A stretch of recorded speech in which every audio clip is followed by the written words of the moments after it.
In the early hours of May 29, 1453, Constantinople enters its final day as the capital of the Byzantine Empire. For more than 1,000 years, the city has acted as a defensive barrier, a political center, and a link between continents. By the end of the day, its walls are breached, its institutions are suspended, and its long historical continuity comes to a close. Across the eastern Mediterranean, the news travels slowly through ports and trade routes. Sailors describe the conditions of the final assault. Merchants report disruptions in access to the bowsprit. Diplomatic letters begin to record the loss of a city that had shaped regional affairs for centuries. For much of Europe, the event becomes a marker of transition. It signals the end of the medieval order and the beginning of new political, economic, and cultural patterns. In the Ottoman world, it marks the consolidation of a rising imperial structure. In Orthodox communities, it represents the relocation and reorganization of religious authority. In Italian states,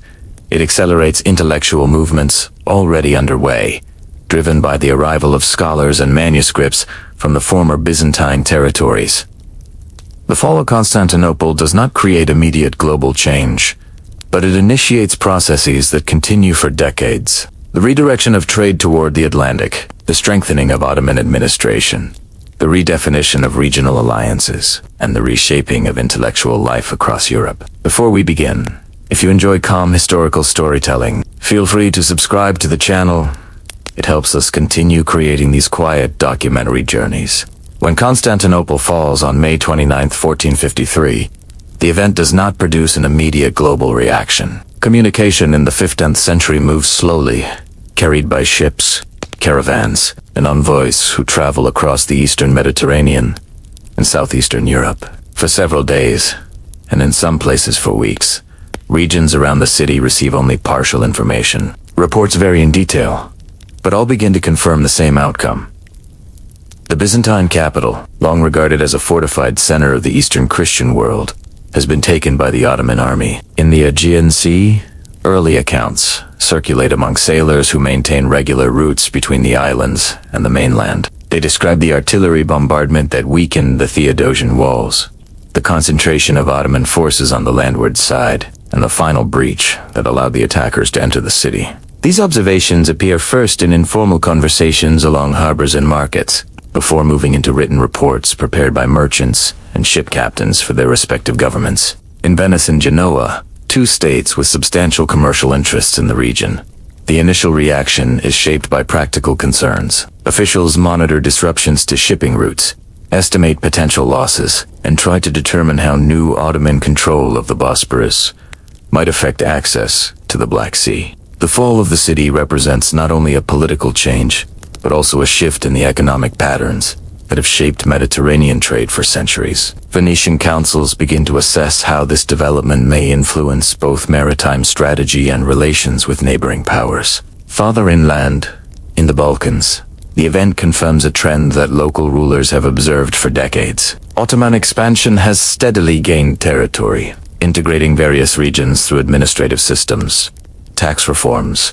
and military organization. The fall of Constantinople signals a consolidation of this process. Communities across the Balkans anticipate adjustments to their status, obligations, and interactions with the expanding Ottoman state. Monasteries and ecclesiastical centers also begin to consider how the loss of the Byzantine capital may affect spiritual authority and connections with other Orthodox regions. In the courts of Central Europe, information arrives slowly, often after traveling through several intermediaries. Diplomatic letters describe the situation in broad terms, and many rulers require time to verify the details. For these regions, Constantinople has long served as a symbolic link to the ancient Roman tradition and as a barrier against further Ottoman movement into Europe. Its fall encourages discussions about regional defense, alliances, and the future balance of power. Although immediate action is limited, the event becomes a reference point in subsequent policy debates. In the wider Islamic world, outside the Ottoman territories, the fall of the city is observed with a mixture of strategic interest and administrative attention. The Mamluk Sultanate in Egypt,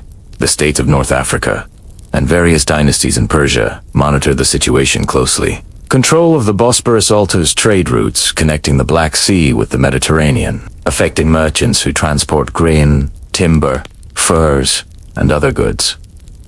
Diplomatic contacts began evaluating how the strengthened Ottoman position might influence regional negotiations among Orthodox communities beyond Ottoman authority. The fall of the city prompts renewed discussions about religious leadership. For centuries, the Patriarchate of Constantinople has served as a central institution. With the city now under new governance, questions arise about the future of ecclesiastical structure and the location of spiritual authority. Some groups look toward Moscow, which has been expanding its political influence and developing connections with other Orthodox lands. These considerations contribute to a gradual shift in the landscape of Eastern Christianity. Although responses differ from region to region, a common understanding emerges.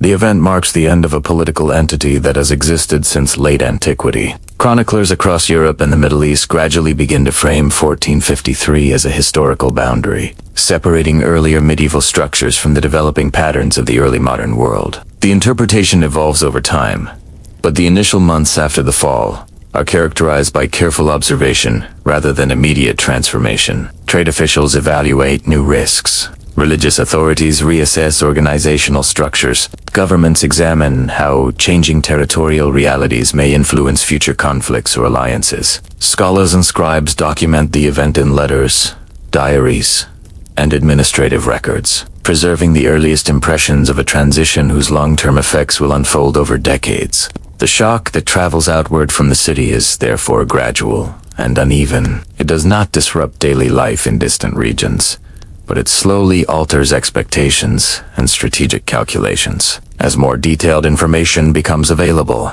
states and communities adjust their understanding of the region's future. The fall of Constantinople thus serves as the starting point for a series of developments that will reshape political, economic, and cultural structures across Europe and the Near East. After the fall of Constantinople, the disappearance of the Byzantine Empire becomes a practical reality rather than an abstract idea. An administrative structure that has existed in various forms since the late Roman period now comes to an end. Its institutions, records, and hierarchies do not vanish immediately, but they lose a territorial and political framework that allowed them to function. Understanding what is lost in 1453 requires examining the components that defined Byzantine governance, economy, and cultural life.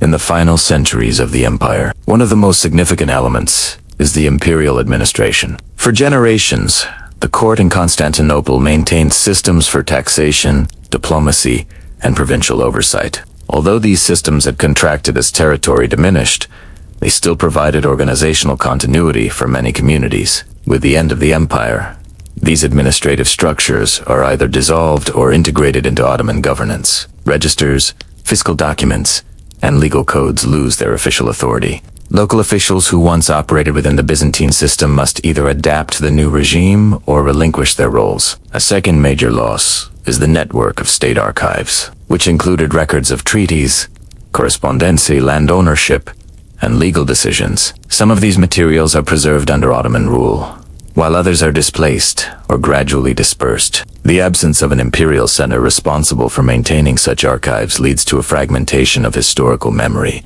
Regions that once depended on centralized documentation begin relying on local institutions or ecclesiastical authorities for economic structures also undergo significant change. Byzantium's economy in the 15th century is smaller than in earlier periods, but it still manages trade in textiles, ceramics, agricultural goods, and luxury items. The fall of the capital disrupts established routes, particularly those connected to the Black Sea and the Eastern Mediterranean. Merchants who previously operated under Byzantine regulations now face new taxation systems, tariffs, and legal frameworks introduced by the Ottoman administration. Some adapt quickly, while others relocate to ports under Venetian or Genoese influence, reshaping the commercial landscape of the region. The Byzantine military establishment effectively disappears. Although the empire had long relied on mercenaries and allied forces, it maintained core units responsible for defending the capital and surrounding territories. After 1453,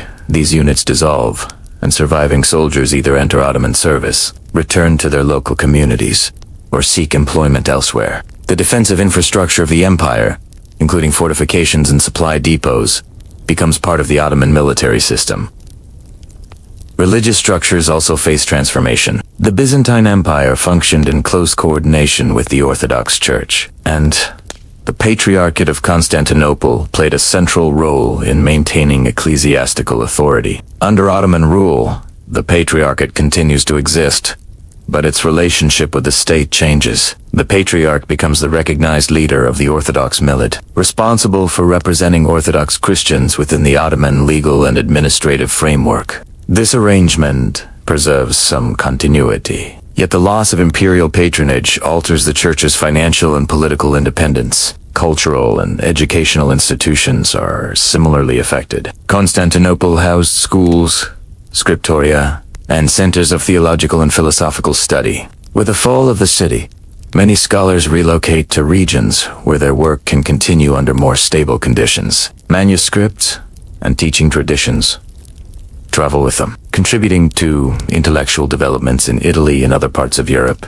The absence of a centralized Byzantine institution for higher learning reduces the internal cohesion of Greek scholarship but increases its influence abroad. The loss of the Byzantine legal system also produces long-term consequences. Roman law, adapted and expanded through centuries of Byzantine rulings, formed the basis of local courts in many regions. After 1453, communities within the former empire gradually shift to Ottoman legal structures, which combine Islamic law with administrative regulations. This transition affects land tenure, inheritance practices, and commercial disputes, creating new patterns of social organization. Artistic production undergoes a parallel transformation. Byzantine iconography, architecture, and decorative arts retain influence, but the conditions under which they developed change significantly. Churches are repurposed or modified. Workshops adjust to new patronage systems, and artisans either integrate into Ottoman guilds or move to regions where Byzantine styles remain in demand. The continuity of artistic traditions persists, but it becomes distributed across multiple regions rather than centered in a single imperial capital. What is lost, therefore, is not simply a political entity, but an entire framework that shaped administration, religion, culture, and daily life for centuries. The disappearance of Byzantium creates a vacuum in which new systems take form, some preserving older practices in altered ways, others replacing them entirely. The effects extend far beyond the city's walls, influencing the development of states and societies across southeastern Europe and the eastern Mediterranean.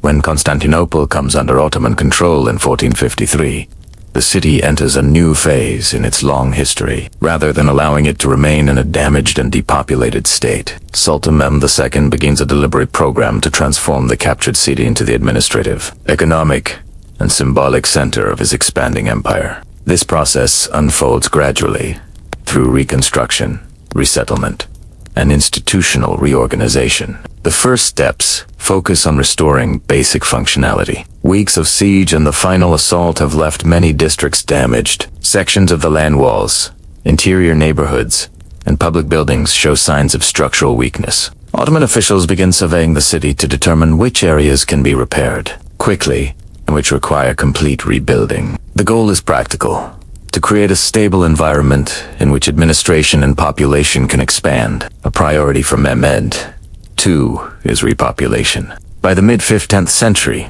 Constantinople's population has already declined due to warfare, economic difficulties, and the effects of plague. The siege further reduces the number of residents. To address this, the Sultan initiates policies encouraging migration from various regions under Ottoman control. Muslims, Christians, and Jews from Anatolia, the Balkans, and other territories receive incentives to settle in the city. These populations bring diverse skills, craftsmanship, trade, administration, which contribute to the gradual revival of urban life. Administrative structures are reorganized to align with Ottoman governance. The city becomes the seat of the Sultan's court and the central authority for the empire's expanding bureaucracy. Officials coordinate taxation, legal matters, military logistics, and foreign relations from within the reconstructed palace complex. The presence of the imperial court reinforces the city's political importance and encourages additional migration from across the empire.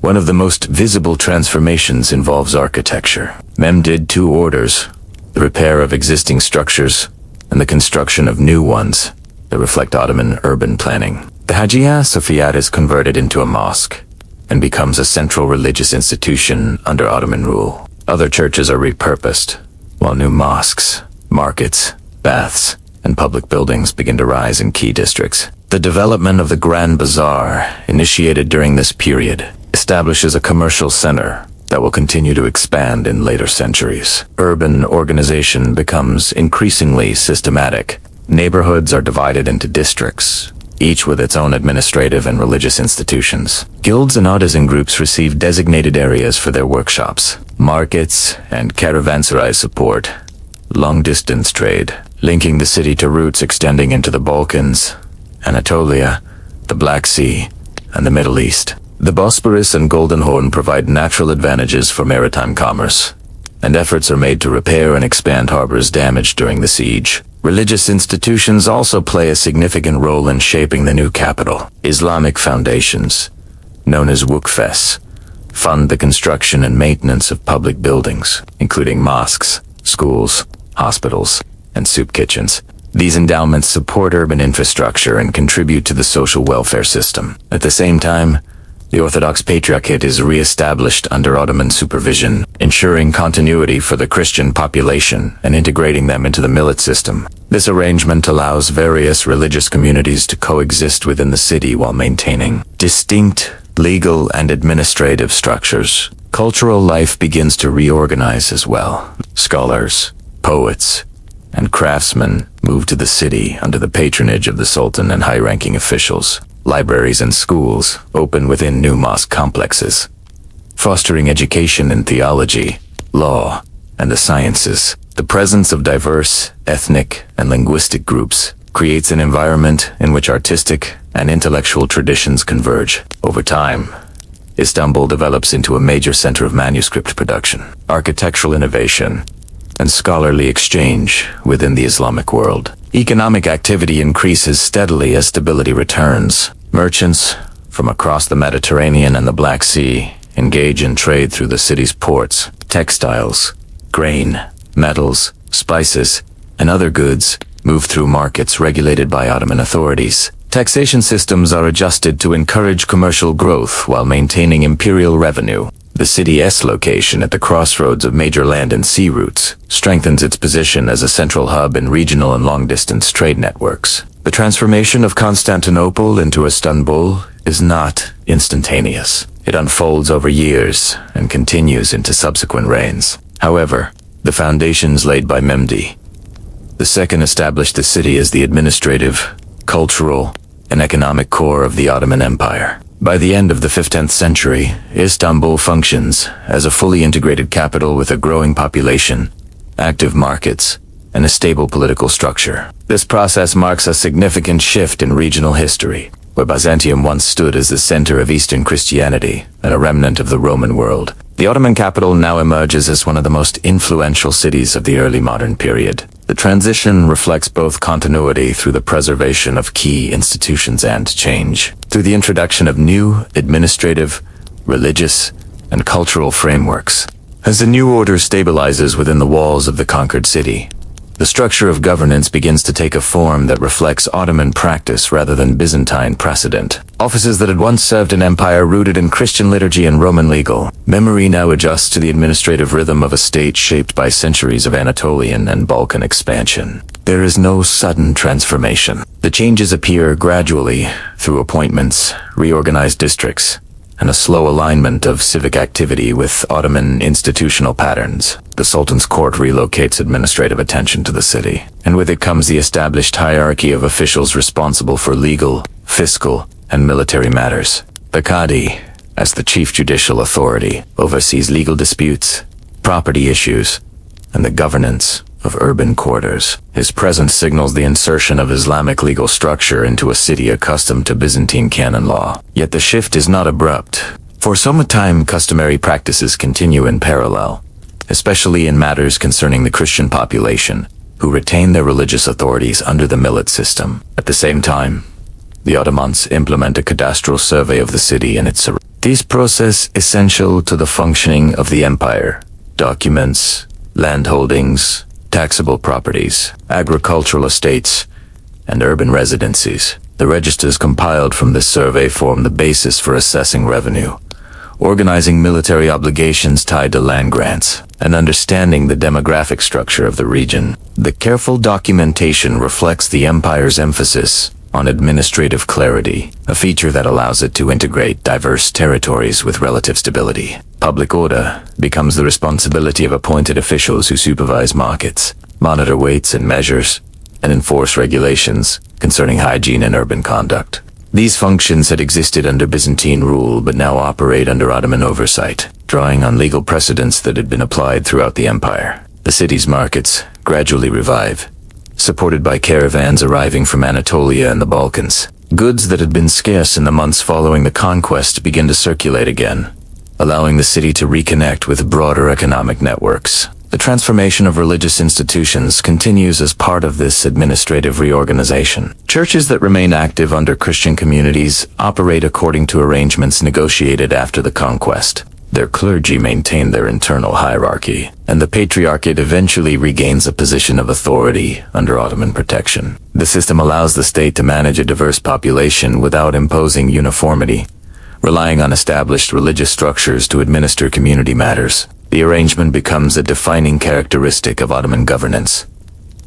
For centuries, the military presence within the city undergoes similar stabilization. Garrisons occupy strategic locations, not as occupying forces, but as custodians of security and order. The janissaries establish barracks within designated quarters, while provincial forces arriving from various parts of the empire rotate through the city according to imperial need. Their presence maintains continuity with Ottoman practice across recently incorporated territories, where military units serve both as defenders and as symbols of imperial authority. Fiscal policy aligns with the broader administrative reforms. Markets generate revenue through taxes on goods, trade, and production. Workshops that reopen contribute to the economic renewal of the city. The treasury records these inflows with precision, integrating them into the empire's financial system. The process is not instantaneous. Months and years pass before the city reaches a level of productivity comparable to its earlier periods, but the structure laid out by the administration provides the framework through which recovery becomes possible.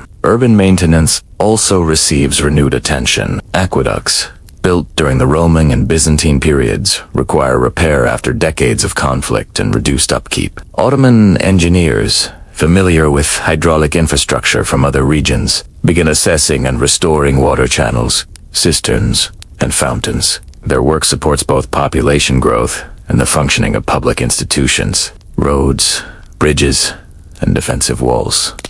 Likewise, undergo inspection and reinforcement, ensuring that the city remains capable of supporting civilian and administrative life. Trade routes reshape as the city's role in regional commerce strengthens. Constantinople's position along the Bosporus remains strategically significant, and the Ottomans integrated into maritime routes linking the Black Sea, the Mediterranean, and inland markets. Ships arrive carrying grain, timber, wax, and furs from the north, while vessels departing westward transport textiles, ceramics, and other manufactured goods. The revival of port activity further supports the administrative and economic consolidation of the city. Throughout these developments, the daily life of the population continues to adjust to the new order. Markets open earlier, reflecting Ottoman commercial schedules. Religious festivals proceed according to the calendars of the communities that remain. Artisans resume their crafts, now subject to guild regulations standardized across the empire. The rhythms of the city shift,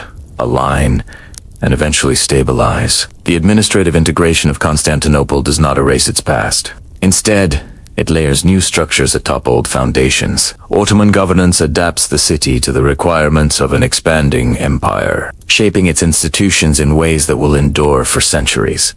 As administrative routines become more structured, the character of the population begins to shift in ways that reflect both policy and circumstance. The city, which had experienced decades of decline before the conquest, now expands slowly as new inhabitants arrive from regions under Ottoman control. The process unfolds steadily rather than dramatically. Families relocate from Anatolian towns, craftsmen seek work in reopened markets, and officials assigned to administrative posts settle into quarters near their places of service. The movement of people into the city follows established patterns of Ottoman demographic policy. In several regions, selected households are encouraged to migrate to help stabilize newly integrated territories. This practice, known elsewhere in the empire, now applies to Constantinople. The intention is to restore economic activity, repopulate districts left sparse by conflict, and embed the city more firmly within the administrative fabric of the empire. The arrivals bring linguistic diversity,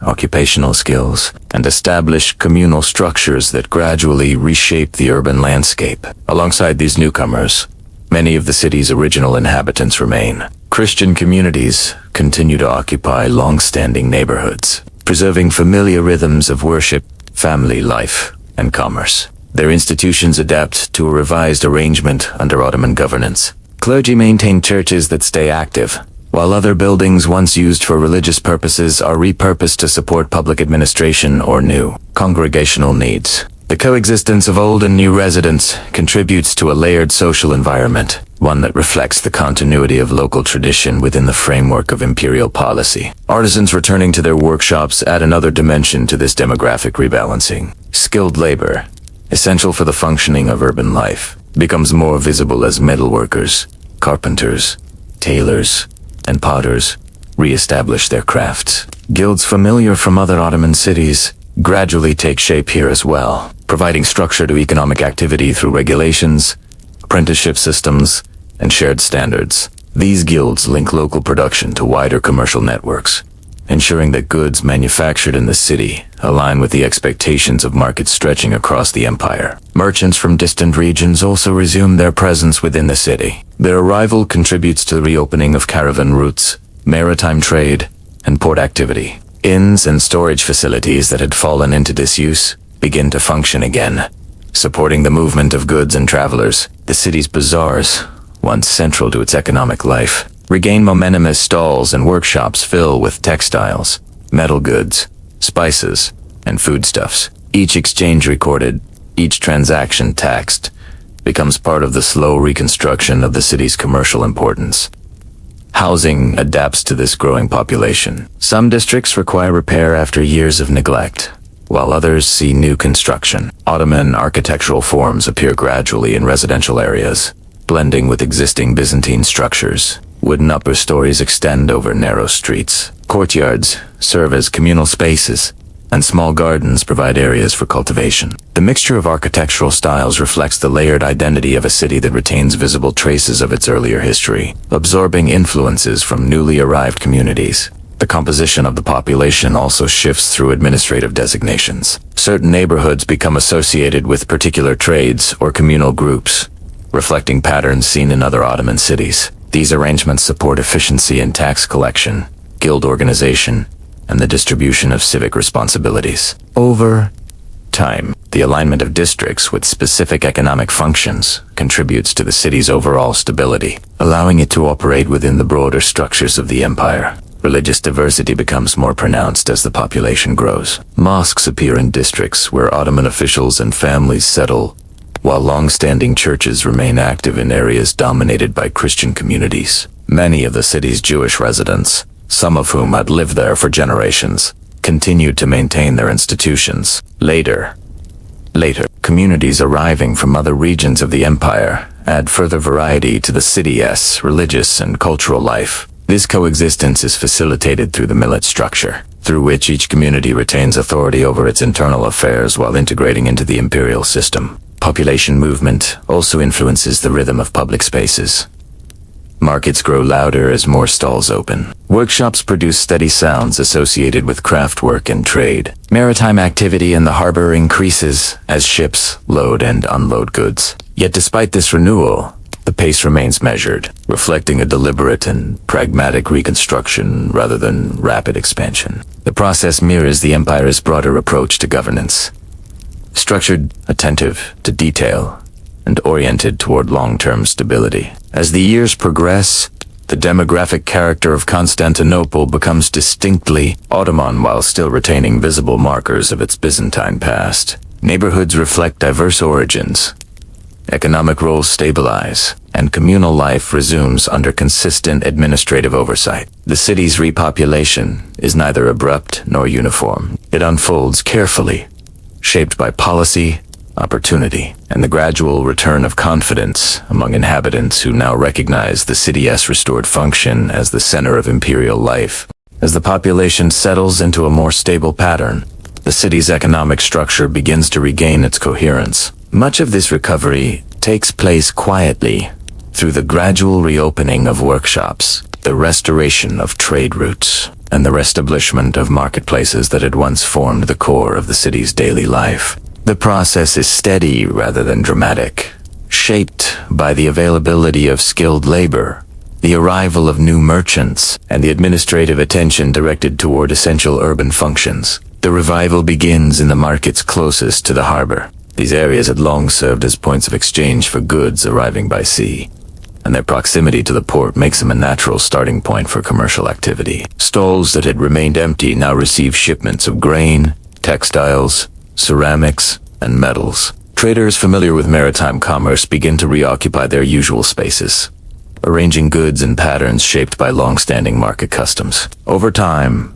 the sounds of bartering, transport, and steady movement return to these districts. Workshops throughout the city support this commercial renewal. Metalworkers restore tools and craft household items. Carpenters repair structural elements damaged during years of conflict. Textile weavers resume production of fabrics used for clothing, trade, and domestic needs. Each craft contributes to the broader economic foundation, helping supply the goods required for both residential life and military administration. The reactivation of guilds strengthens this process by ensuring consistent standards and regulating apprenticeships, enabling younger generations to learn established trades. Maritime activity reflects the city's strategic location. Ships traveling between the Black Sea and the Mediterranean rely on the port as a vital point of transfer. Grain from the north, timber from coastal forests, and wax used for candles and sealing arrive regularly. Outbound vessels carry goods manufactured in the city and transported from the empire's interior. The harbor's function reinforces the city's significance within the imperial network, and its operations gradually return to pre-conquest patterns. Taxation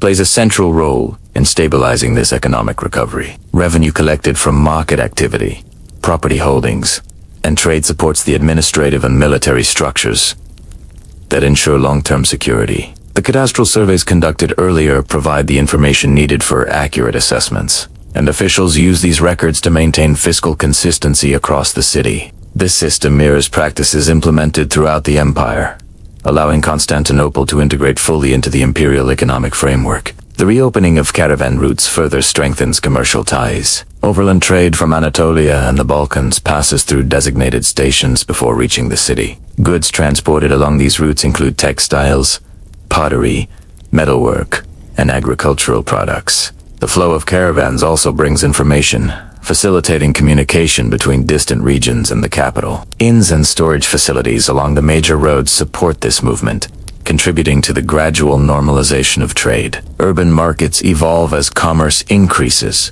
Certain areas become associated with specific crafts, leather workers in one quarter, metal workers in another, textile sellers in yet another, reflecting a pattern seen in other major Ottoman cities. This division allows for greater efficiency in both production and distribution, and it provides residents with clear points of access for necessary goods and services. Over time, these market districts become integral components of the city's economic landscape. Water systems contribute significantly to this recovery. As aqueducts and cisterns are repaired, reliable access to clean water supports both domestic needs and industrial functions. Public fountains resume operation, and baths reopen, each playing a role in civic life. Work that depends on steady water supply, dyeing textiles, cooling metal, preparing food proceeds more consistently. The restoration of these systems reflects the city's shift from survival to long-term stability. Agricultural production in nearby regions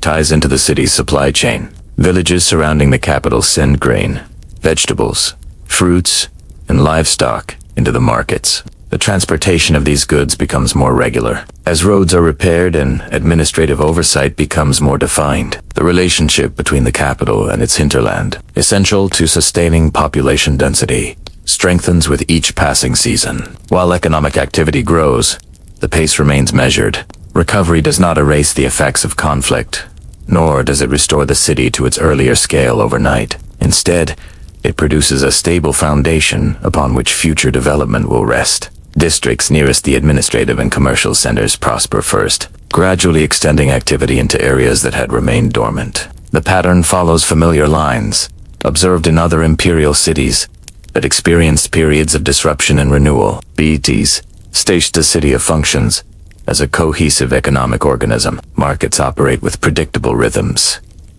Artisans refine their work under well-established guilds, and trade routes bring goods from distant provinces and beyond. The economic stability that emerges supports population growth, administrative expansion, and the cultural developments that will follow. Through steady, continuous labor, the city regains its role as the economic heart of the empire.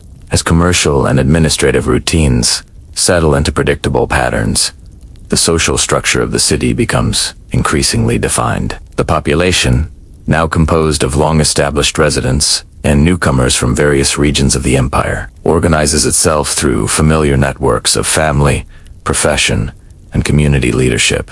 These networks form the underlying structure of daily life, shaping how people interact, how work is conducted, and how shared spaces are used. Households remain the primary units of social organization. Families maintain traditions inherited from earlier generations, adjusting them where needed to align with new administrative expectations. Domestic routines follow steady rhythms: preparation of food, maintenance of small gardens, attendance at places of worship, and participation in communal responsibilities. These activities anchor daily life in predictability, offering continuity amid broader change. Neighborhoods form around shared identity and occupation. Some districts continue long associations with particular tradesmakers near major markets, metalworkers close to supply routes, textile producers in areas where water access supports their craft. Other neighborhoods become defined by communal ties, such as Christian, Muslim, or Jewish populations grouping around their respective institutions.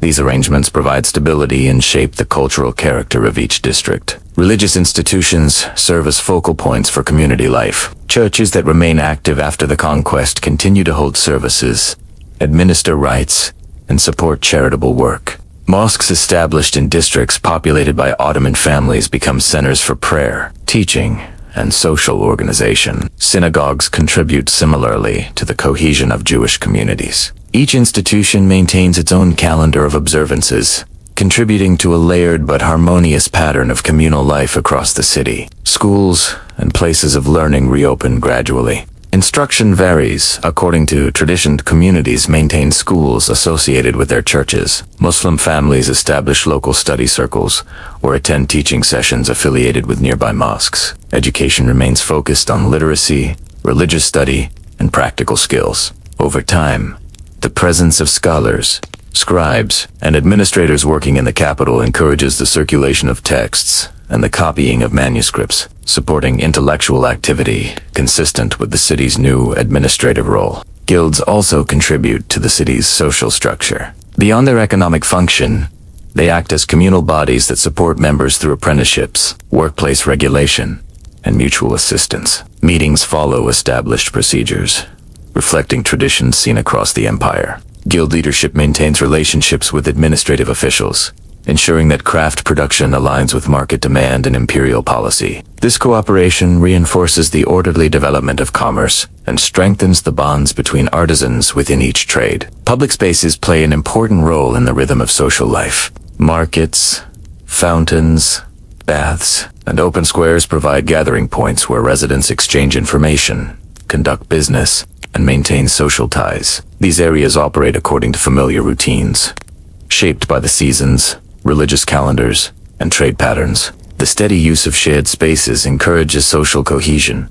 allowing the diverse population to interact within an organized and predictable environment. Housing patterns reflect the gradual recovery of the city. Some families occupy structures that date back to earlier periods, while others settle in recently repaired or newly constructed buildings. Courtyards serve as central areas for domestic tasks, and wooden upper stories extend over narrow streets, creating shaded passageways, characteristic of many Ottoman cities. The layout of residences and public streets evolves slowly, guided by practical needs and long-established traditions. Food preparation and distribution contribute to the city's social coherence. Bakeries supply bread to local neighborhoods, while markets offer grains, fruits, vegetables, herbs, and livestock products. The availability of goods varies with the seasons and with the reliability of supply routes, but administrative attention ensures steady movement of essential items into the capital. These patterns support both stability and a sense of normalcy among households throughout the city. The roles of women in daily life remain grounded in family, craft, and community responsibilities. Many contribute to textile production, food preparation, household management, and the education of children. Some assist in market activity, particularly in the sale of produce or goods crafted within the home. Their participation in economic and social routines reinforces household stability and supports broader communal functions. Seasonal rhythms influence the city's social patterns. Winter brings reduced maritime activity and increased attention to indoor work, while spring and summer see expanded trade, greater movement of caravans, and preparations for agricultural harvests in the hinterland. Religious holidays punctuate the calendar, marking transitions from one season to another and reinforcing communal identity within each group. Throughout this gradual reorganization, social life remains steady. Residents adapt familiar customs to new conditions, building a city that reflects both its Byzantine heritage and its place within the Ottoman world.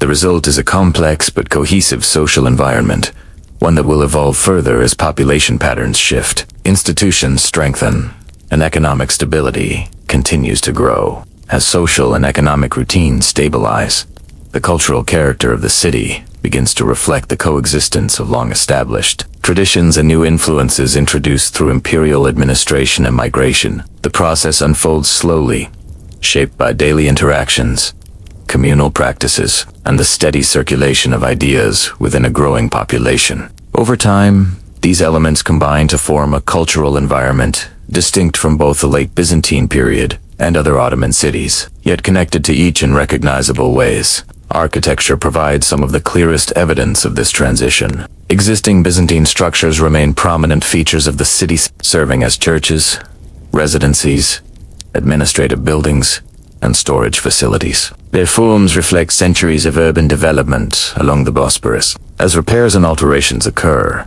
Ottoman architectural elements begin to appear.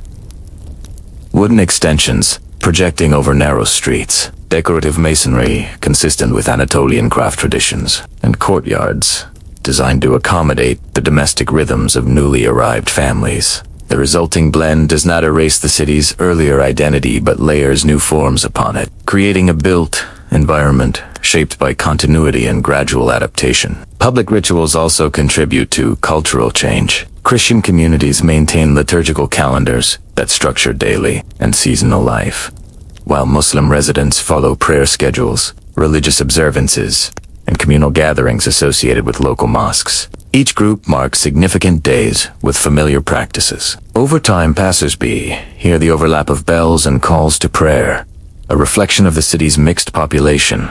This sounds distinct in origin yet coexisting within shared space, become part of everyday experience. Artisan work reflects both inherited techniques and new influences. Workshops that had operated for generations continue to produce goods shaped by Byzantine craft traditions. At the same time, craftsmen arriving from other regions of the empire introduce styles associated with Anatolia, the Balkans, and the eastern provinces. Pottery, textiles, metalwork, and wood carving exhibit patterns and forms that blend multiple regional practices. Markets display this variety in ways that reflect the city's evolving cultural identity. Language provides another indicator of gradual change. Greek remains widely spoken within long-established communities, used in homes, churches, and local commerce. Turkish becomes increasingly common among administrative officials, soldiers, craftsmen from Anatolia, and families who migrate to the city under imperial policy.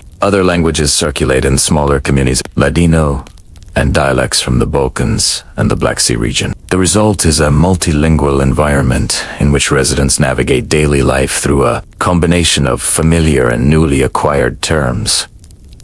Food preparation and culinary habits also adapt. to the city's evolving population. Markets offer ingredients associated with various parts of the empire: spices from Anatolia, grains from Thrace, fruits and vegetables grown in the nearby hinterland. Households prepare meals according to their own traditions, yet gradually incorporate methods and flavors introduced by new neighbors. Public bakeries and small eating houses reflect these blended practices, contributing to a shared urban culture grounded in everyday routines. Literacy and scholarship develop steadily as the city's administrative and religious institutions strengthen. Christian communities preserve manuscripts in their churches and monasteries, copying texts that reflect theological, historical, and practical subjects. Muslim scholars associated with local mosques and educational centers circulate texts related to law, religious studies, and language. As administrative work increases, scribes record legal decisions,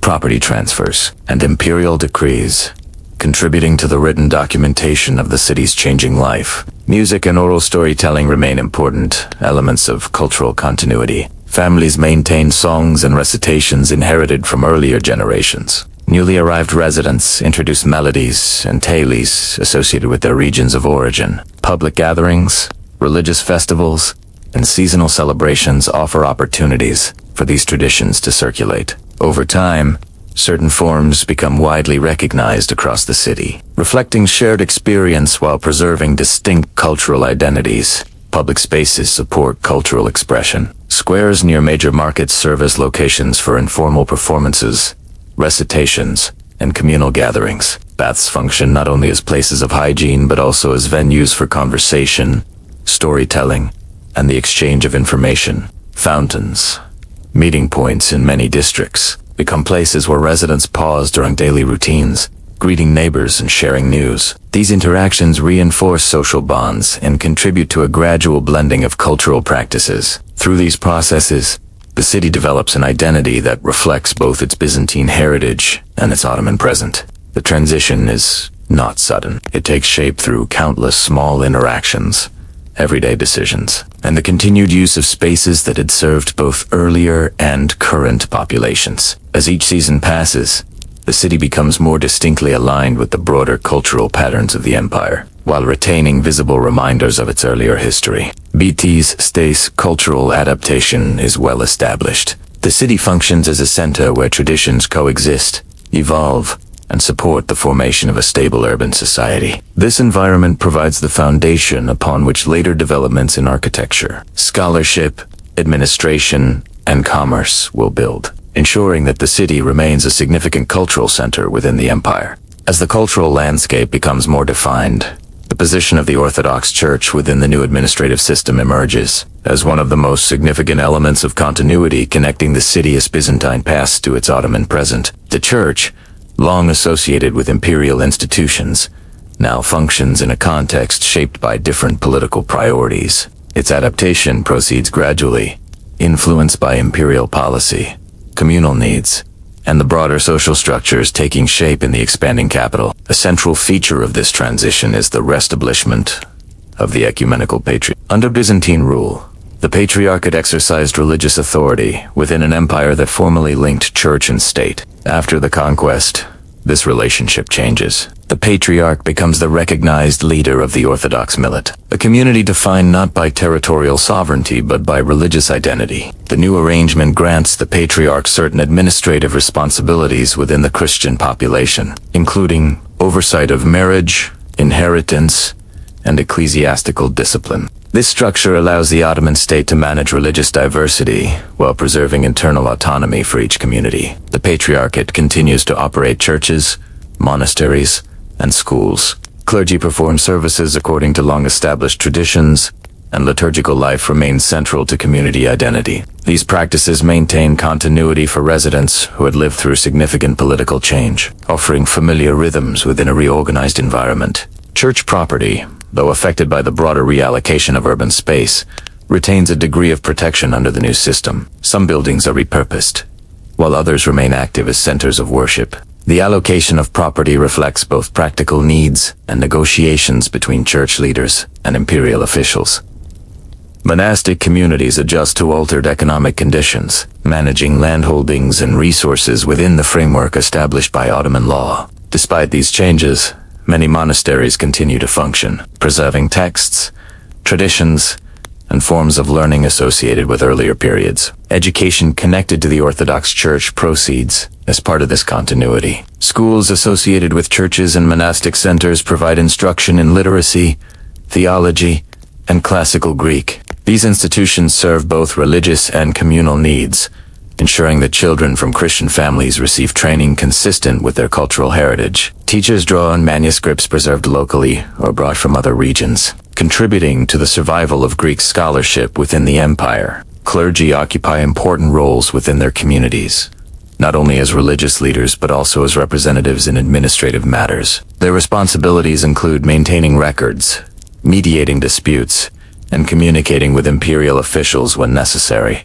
This role reflects the millet system's reliance on internal organization. It also ensures that Christian residents have recognized channels through which to address practical and legal concerns. The relationship between the Patriarchate and the imperial court remains structured but stable. Official appointments require approval from the Sultan, and leadership transitions occur through established procedures that balance communal preferences with imperial oversight. This arrangement provides predictability, allowing the Church to maintain authority within its community while functioning within the broader administrative hierarchy of the empire. The presence of the Church extends beyond the boundaries of the capital. As the empire incorporates additional territories with existing Orthodox populations, the Patriarchate assumes a role in managing their religious life. Clergy communicate with local leaders across the Balkans and Anatolia, ensuring consistency in liturgical practice and ecclesiastical governance. This expansion increases the Patriarchate's influence, transforming it from a primarily Byzantine institution into a central authority for Orthodox Christians across a wide geographic region. At the same time, the Church adapts to the practical realities of the new political environment. Without the financial support once provided by the Byzantine state, it relies more heavily on community contributions, endowments, and the economic activity of monasteries. These changes require careful management but also encourage stronger links between clergy and lay members, reinforcing the role of the Church as a communal institution. Church rituals continue to mark the rhythm of Christian life within the city. Feast days, processions, and liturgical cycles proceed with a familiarity that provides stability for residents experiencing broader changes around them. The repetition of these practices across generations supports the maintenance of identity and cultural continuity. Through these developments, the Orthodox Church becomes a stable institution within the Ottoman system. It retains its traditions while adapting to the administrative framework of the empire, ensuring that religious life remains a central feature of the city's cultural and social landscape. Its presence contributes to the coexistence of diverse communities and supports the broader structure through which the city continues to evolve. As institutions within the city settle into their new structure, changes beyond its walls become increasingly apparent. The fall of Constantinople alters political expectations across southeastern Europe. The Mediterranean and regions connected through long-established diplomatic and commercial networks. These adjustments do not occur all at once. They emerge through observations made by rulers, envoys, merchants, and clerics, who recognize that the balance of power in the region has shifted toward an expanding imperial center. Neighboring states respond first. In the Balkans, where Ottoman military and administrative presence has been growing for decades, the consolidation of the capital reinforces patterns already developing across the region. Local rulers, urban elites, and monastic communities reassess their position within a political environment that now includes a strengthened imperial capital directly overseeing key routes, ports, and fortresses. Agreements concerning tribute, trade, and the movement of people adjust accordingly, shaped by negotiations that reflect the new distribution of authority. Farther west Italian maritime states observe these developments with particular attention. Venice, Genoa, and other cities with long-standing commercial interests in the eastern Mediterranean analyze the potential effects on access to ports, trading colonies, and shipping lanes. Their councils receive reports from merchants and diplomats stationed in the region, documenting shifts in tariffs, harbor regulations, and regional alliances. These assessments guide decisions concerning naval policy, trade agreements, and diplomatic initiatives. The gradual reorientation of commerce toward the capital reinforces its role as a central node in Mediterranean exchange. Central and Northern European states also incorporate this transformation into their broader calculations, although their interactions with the Ottoman Empire remain limited compared to those of Italian or Balkan regions. They view the consolidation of power with care. Diplomatic correspondence notes changes in military capability, administrative organization, and strategic objectives. These observations influence discussions concerning defense, alliances, and the state of relations along Europe's southeastern frontier. Over time, the city's role within imperial governance becomes a key reference point in understanding developments in the region. In the Eastern Mediterranean, the Mamluk Sultanate in Egypt monitors these changes with equal attention. Control of the Bosporus and access to the Black Sea influence the flow of certain goods, including grain and raw materials essential to regional economies. Diplomatic exchanges between the two states reflect a recognition of mutual interests and areas of potential competition, particularly concerning routes that connect the Mediterranean with inland regions. The stability of the capital under Ottoman rule contributes to the predictability of these interactions. Trade extending toward the Black Sea also shifts in response to the new political environment. Ports along the northern coast adjust to revised tariffs and regulations imposed by the imperial administration. Merchants transporting grain, wax, furs, and other commodities incorporate these changes into their commercial planning. The city's strategic location ensures that much of this trade continues to pass through its harbors, reinforcing its role in regional economic development. Across the Orthodox world, the political implications of the city's new status become evident. Communities in the Balkans, Anatolia, and the Black Sea region recognize that ecclesiastical and administrative decisions now pass through a capital aligned with Ottoman authority. This change influences patterns of communication, the movement of clergy, and the organization of religious institutions. The Patriarchate's expanded role further integrates these regions into the empire's broader structure. Military considerations also evolve. The city's fortifications, harbors, and surrounding terrain lend themselves to strategic planning. Imperial forces stationed within the capital maintain readiness for campaigns that may extend into the Balkans, Anatolia, or beyond. Records of troop movements, supply distribution, and naval logistics indicate that the city functions as both an administrative center and a military hub. Its consolidation strengthens the empire's ability to respond to developments across a wide geographic area. Diplomatic contact between the empire and foreign states becomes more structured. Envoys arriving in the capital encounter increasingly organized administrative procedures, reflecting the stability achieved within the city. Negotiations concerning trade, taxation, and political alliances proceed within this framework. Over time, foreign representatives recognize the capital as an essential point of reference for understanding the direction of imperial policy. As these regional shifts unfold, the capital's position becomes firmly established. The city serves as a focal point for governance, commerce, religion, and military planning. Its influence extends into distant territories, shaping economic decisions, diplomatic relations, and political strategies. The fall of Constantinople thus marks more than the end of one polity. It represents the beginning of a new political order that redefines the relationships among states, communities, and markets across the region.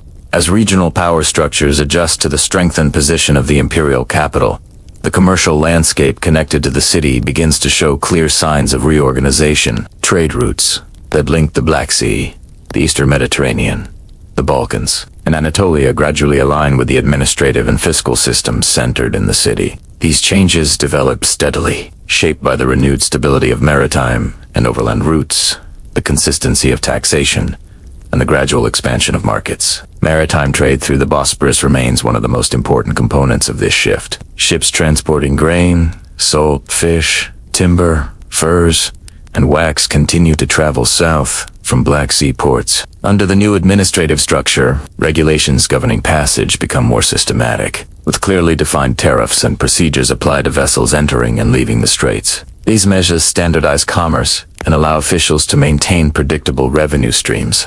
Merchants adapt their operations accordingly, selecting routes and schedules that align with the rhythms of imperial oversight. In the Eastern Mediterranean, coastal cities adjust to the revised commercial balance. Goods arriving from Syria, Egypt, and the Aegean Islands move through established shipping lanes, but their distribution patterns now reflect the influence of the capital's administrative role. The city's harbors, capable of receiving large volumes of cargo, function as central points of transfer for materials destined for inland regions. Dock workers, warehouse keepers, and transporters support this activity, helping maintain a steady movement of goods through the port facilities. Overland routes complement maritime commerce. Caravans traveling from Anatolia and the Balkans pass through way stations that connect rural production zones with urban markets. These routes bring textiles, metals, ceramics, agricultural produce, and livestock into the capital. Officials stationed along the roads oversee taxation, documentation, and the safety of travelers. The consistency of this system encourages merchants from distant regions to incorporate the capital into their commercial planning, reinforcing its position as a hub for long-distance exchange. Specialized markets within the city adjust to accommodate the increased flow of goods. Districts associated with grain storage, textile distribution, metalwork, and livestock trade gradually recover from earlier disruptions. As supplies stabilize, prices become more predictable, supporting both domestic consumption and commercial expansion. Workshops producing textiles, leather goods, wooden implements, and metal tools benefit from access to raw materials transported through these networks, contributing to the diversity of goods available in local markets. The city's commercial importance influences the organization of financial transactions. Money changers, lenders, and notaries operate in proximity to major markets, providing services necessary for large-scale trade. Records of transactions, contractual agreements, and property sales contribute to the documentation of economic life within the city. These practices mirror financial systems found in other major urban centers of the empire, linking the capital to a broader network of commercial activity. Taxation policies shape the flow of commerce. Tariffs applied to imports and exports form part of the empire's revenue base, and their consistency ensures that merchants can plan their operations with relative certainty. Officials responsible for collecting these taxes maintain detailed records, following procedures that align with practices across the empire. The resulting stability encourages long-distance trade, as merchants rely on predictable fees and regulations when moving goods through the capital. The integration of inland production zones further strengthens the city's commercial role. Agricultural regions near the capital supply grain, fruit, vegetables, and livestock to urban markets. More distant territories contribute timber, metals, dyes, and other raw materials essential to both domestic industry and regional trade. The movement of these goods reflects the efficiency of overland and maritime routes, as well as the administrative attention devoted to maintaining infrastructure. Cultural exchange accompanies commercial activity. Merchants from different regions bring languages, customs, and practical knowledge to the city. These interactions influence everyday practices, contributing to the gradual formation of a shared urban culture. Inns, caravanserais, and market squares function as spaces where travelers exchange information about conditions on distant routes, changes in taxation, or news from foreign courts. Such exchanges contribute to the city's role not only as a commercial center but also as a point of connection between multiple regions. The gradual reorganization of trade routes reflects a broader pattern. The capital serves as the central node in a network that extends across territories influenced by Ottoman governance. Its strategic location, administrative oversight, and economic activity create conditions favorable to long-distance commerce. This environment allows merchants, artisans, and travelers to move goods and information efficiently across regions once divided by political fragmentation. By this stage of development, the city functions as a stable commercial center with well-defined connections to both maritime and overland routes. Its markets operate within an integrated economic system, and its role in managing trade enables the broader region to benefit from the predictability and continuity that imperial administration provides. This structure forms one of the foundations upon which future economic growth will rest. As commercial and administrative structures become more stable, intellectual activity in the city begins to take on a clearer shape. The transition from Byzantine to Ottoman governance alters the institutional framework within which scholarship operates, yet learning persists through a combination of inherited traditions and new influences. Schools, religious institutions, and private households all contribute to the preservation and continuation of knowledge, ensuring that the city remains a place where texts circulate. Languages are studied, and teaching maintains a steady rhythm. Education proceeds primarily through local institutions linked to religious communities. Orthodox schools associated with churches continue their work, focusing on literacy, theology, and the study of classical Greek. These schools rely on manuscripts, preserved in church libraries or obtained through networks maintained by clergy and scholars. Instruction reflects long-standing pedagogical practices, emphasizing reading, copying, and the memorization of key texts. The continuation of these methods provides stability for communities experiencing broader social and political adjustments. Muslim educational traditions develop in parallel. Mosques establish study circles where students learn to read the Quran, study religious law, and acquire basic skills in grammar and rhetoric. Institutions associated with major mosques offer more advanced instruction, attracting students from districts throughout the city. These educational settings follow patterns seen across the empire, reflecting the central role of religious scholarship in the intellectual life of Ottoman urban centers. Teachers guide discussions, assign readings, and supervise the copying of texts essential to legal and theological study. Manuscripts remain fundamental to intellectual activity. Scriptoria and private workshops copy works of theology, law, history, and literature. Greek manuscripts circulate within Christian communities, while Arabic and Turkish texts support instruction among Muslim students. The movement of these works across the city provides a foundation for learning shaped by both continuity and change. Some households maintain small collections of texts, relying on them for family instruction or for the education of apprentices.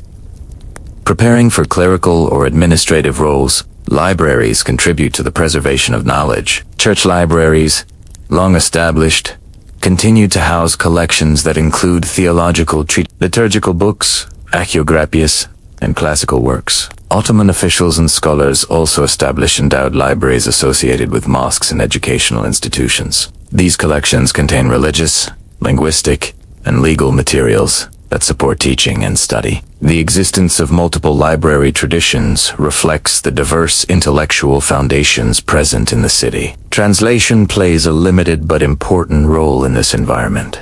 The presence of Greek, Turkish, Arabic, Armenian, and other languages allows for the movement of ideas across linguistic boundaries. Practical needs, such as administrative communication and religious instruction, encourage the translation of selected texts. These efforts contribute to the gradual integration of knowledge traditions. Although each community maintains the core of its own intellectual heritage, teachers, scribes, and students form networks that support the steady continuation of scholarship. Clergy provide instruction in theological and historical subjects. Judges and legal scholars guide students through the interpretation of religious law. Copyists ensure that essential texts remain available despite the fragility of manuscripts. Apprentices learn methods of writing, organizing, and preserving documents essential to administrative work. These forms of training mirror patterns observed in other major cities of the empire. The city's role as an administrative center also influences intellectual activity. Officials responsible for taxation, record keeping, and legal adjudication require literacy and familiarity with official procedures. This demand encourages the spread of practical knowledge such as accounting, correspondency, and the preparation of legal documents. Scribes trained in these skills contribute to the expansion of administrative capacity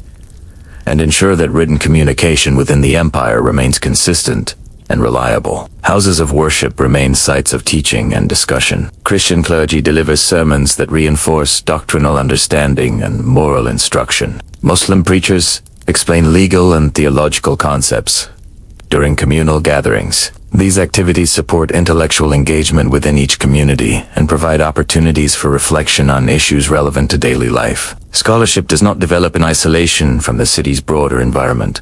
Merchants traveling through the capital bring with them news, observations, and notes on conditions in other regions. These exchanges contribute to a modest circulation of information beyond strictly academic circles. Envoys visiting the capital share reports from foreign courts, further expanding the range of knowledge available to administrative officials and scholars alike. Although the city no longer serves as the center of Byzantine intellectual life, and although it does not yet function as a fully developed Ottoman scholarly capital, its educational and intellectual structures remain stable. They allow residents to preserve traditions inherited from earlier periods while adapting to the needs of an evolving administrative system. This combination of continuity and gradual change shapes the intellectual landscape of the city, ensuring that learning persists even as political and social conditions undergo transformation.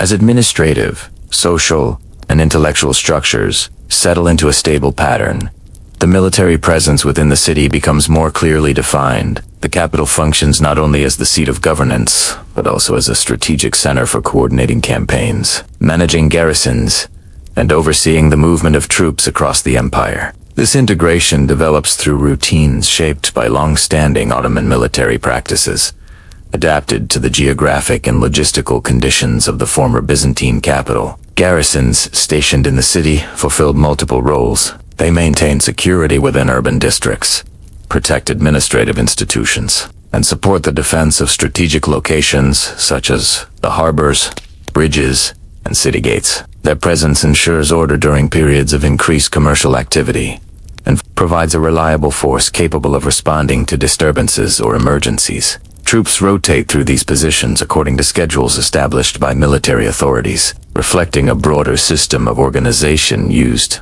throughout the empire. The Janissary Corps occupies a particularly visible position. Barracks located in designated quarters house units responsible for maintaining readiness at all times. Their training follows established procedures, emphasizing discipline, coordinated movement, and proficiency with weapons. The presence of these units contributes to the city's sense of stability, as they serve both ceremonial and practical functions. Janissaries accompany the Sultan during public appearances, guard important buildings, and participate in campaigns that originate from the capital. Naval activity represents another essential component of the city's strategic role. The harbors along the Golden Horn provide space for the construction, repair, and deployment of ships used in the empire's maritime operations. Artisans skilled in shipbuilding, rigging, and maintenance work, alongside soldiers tasked with protecting the docks. Supplies stored in nearby warehouses support both naval and land campaigns, ensuring that fleets departing from the capital have access to necessary materials. The city's location at the meeting point of major waterways enhances its role in coordinating maritime routes. Logistical preparation for military campaigns often begins in the capital. Officials responsible for supply distribution compile lists of resources required for each expedition. Grain for troops, fodder for animals, weapons, armor, and material for tents. These supplies are gathered from regions across the empire and transported to the city, where they are stored, inspected, and distributed. The process requires coordination between administrators, merchants, and soldiers, reflecting the complexity of sustaining an army over long distances. Roads connecting the capital to inland territories carry a steady movement of troops. Units traveling to or from campaigns pass through the city to receive orders, provisions, and updated instructions. Inns, caravanserais, and supply stations along these routes support the movement of soldiers and equipment. The repeated use of these pathways reinforces their importance within the empire's military infrastructure, linking the capital to fortresses, provincial centers, and border regions. Artillery plays an increasingly prominent role in military planning. The experience of using cannons during the siege that preceded the conquest influences the development of artillery units throughout the empire. Workshops within the city produce and repair cannons, shot, and other equipment. Specialists skilled in metallurgy, casting, and mechanical operation contribute to the maintenance of the artillery corps. Their work ensures that the empire can deploy effective siege weapons in future operations. The city's defensive structures also undergo evaluation. Although the ancient walls have been breached during the siege, large portions remain intact. Ottoman engineers assess their condition, making repairs where necessary and reinforcing sections requiring additional protection. The strategic value of these fortifications lies not only in their historical significance, but also in their ability to support the defense of the capital against potential threats. Maintenance of the walls becomes part of the broader pattern of urban administration. Military ceremonies reinforce the connection between armed forces and the city's identity. Processions marking the departure or return of campaigns The presentation of foreign or the installation of high-ranking officials follow established routes through the city. These events allow residents to observe the organization and discipline of the troops, providing a visible reminder of the empire's strength. Ceremonies also serve administrative purposes, conveying orders, formalizing appointments, and reinforcing the authority of the central government. Coordination between military and administrative officials ensures that campaigns align with broader imperial goals. Meetings held in the city bring together commanders, scribes, and financial officers responsible for planning operations. Records produced during these sessions document troop numbers, routes, supplies, and expected outcomes. These documents form part of the administrative archive that supports long-term strategic planning. The military role of the capital is firmly established. The city functions as a center for recruitment, training, supply, and command, linking the empire's various regions through consistent practices and shared objectives. Its strategic position enhances the coordination of both land and naval forces, ensuring that campaigns proceed with the logistical support necessary to maintain effectiveness across diverse territories. As the military framework of the capital becomes more structured, the administrative apparatus surrounding it expands, creating a system capable of overseeing territories that extend across 3 continents. The city serves as a central point for coordinating taxation, legal matters, land surveys, and communication between provincial officials and the imperial court. This administrative consolidation emerges gradually, shaped by the steady accumulation of records, the training of scribes, and the development of institutions that support consistent governance. One of the most important functions of the capital is the maintenance of detailed registers. These documents record land ownership, tax obligations, census information, and legal decisions. Compiled by teams of scribes trained in standardized procedures, the registers provide officials with a clear understanding of resources available throughout the empire. The accuracy of these records allows for predictable revenue collection and supports the allocation of land grants associated with military service. Their preparation follows a methodical process that reflects the discipline of the administrative system. Communication between the capital and the provinces relies on established routes and scheduled couriers. Messages containing orders,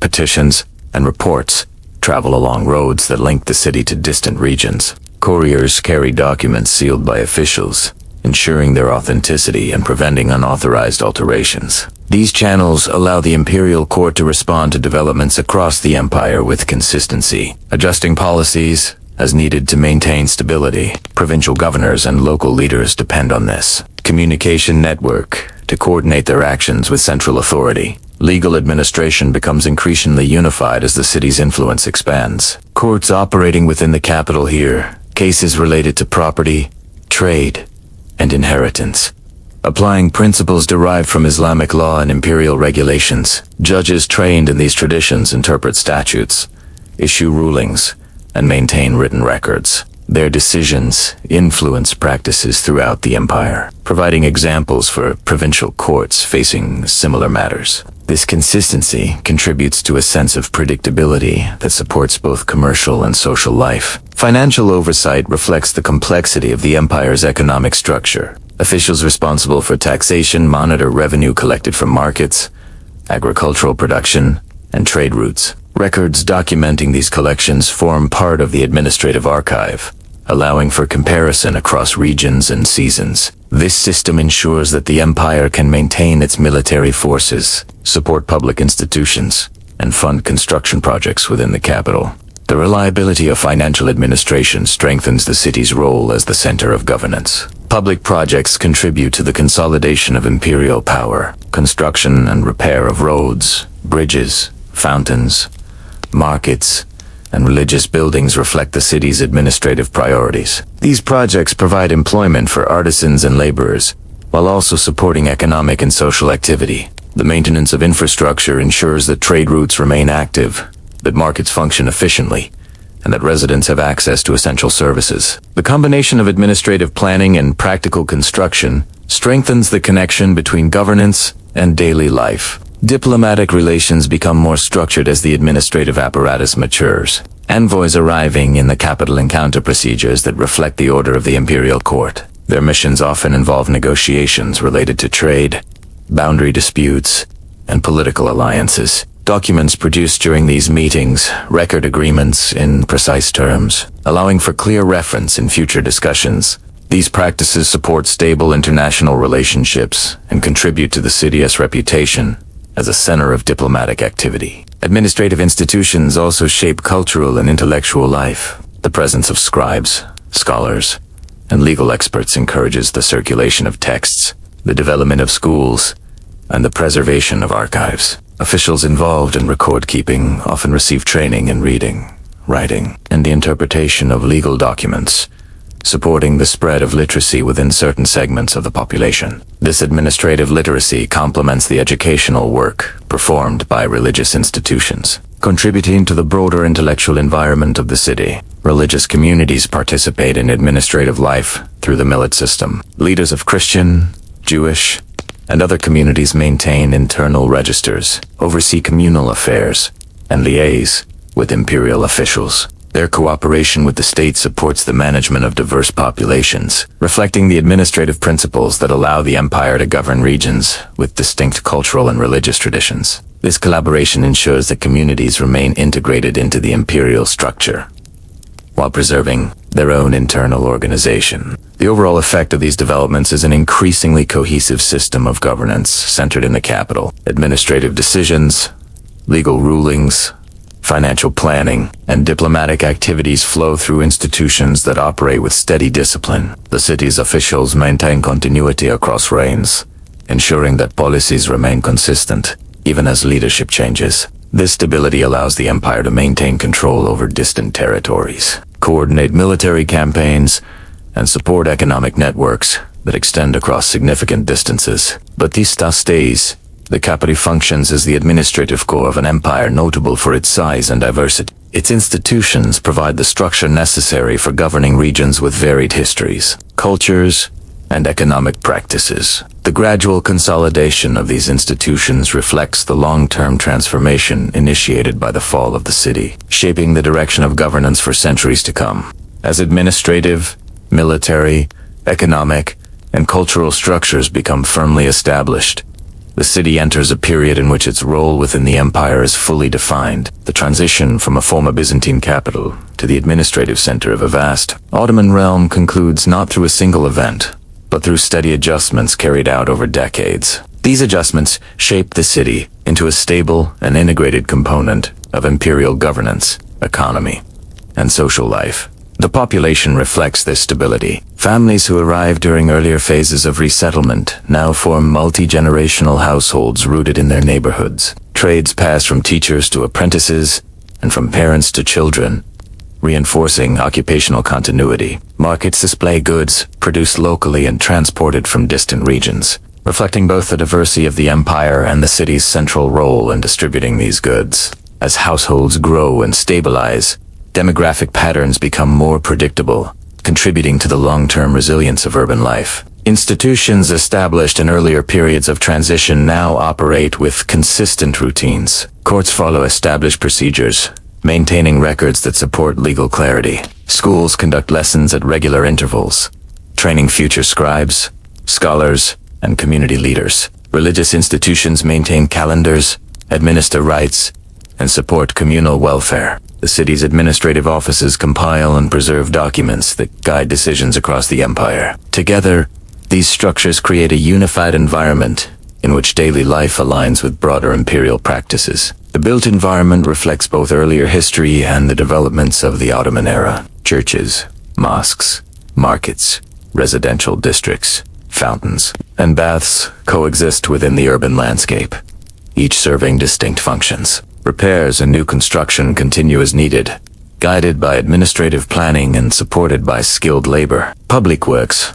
projects, roads, harbors, water systems reinforce the city's ability to function as a central node for commerce, travel, and governance. The layering of architectural features shows how the city's identity has evolved through continuity and adaptation. Trade routes operate with increasing regularity. Maritime shipments arrive in the harbors, where officials inspect, record, and tax goods according to standardized procedures. Caravans reach the city from inland territories, contributing agricultural products, textiles, metals, and other commodities. 2 local markets, financial transactions supporting this trade loans, partnerships. Contracts follow recognized patterns that link merchants to administrative institutions. The city's commercial networks extend outward in all directions, supported by predictable regulations and reliable infrastructure. Military presence remains an integral part of urban life. Garrisons stationed within the city maintain readiness, protect administrative buildings, and secure key strategic points. Naval facilities support fleets that travel throughout the Mediterranean and the Black Sea. Roads leading from the city facilitate the movement of troops and supplies required for campaigns. These functions underscore the city's role as a center of coordination for the empire's military activities, reinforcing its strategic significance. Governance becomes increasingly sophisticated as the empire expands. Officials in the capital receive detailed reports from provincial governors, judges, and fiscal officers. These reports inform decisions concerning taxation, land allocation, legal disputes, and diplomatic matters. The consistency of communication allows the imperial administration to respond to regional developments with a high degree of organization. Over time, the capital's administrative institutions develop a reputation for stability and continuity, serving as a model for governance throughout the empire. Cultural life continues to evolve within this stable framework. Manuscripts circulate among scholars.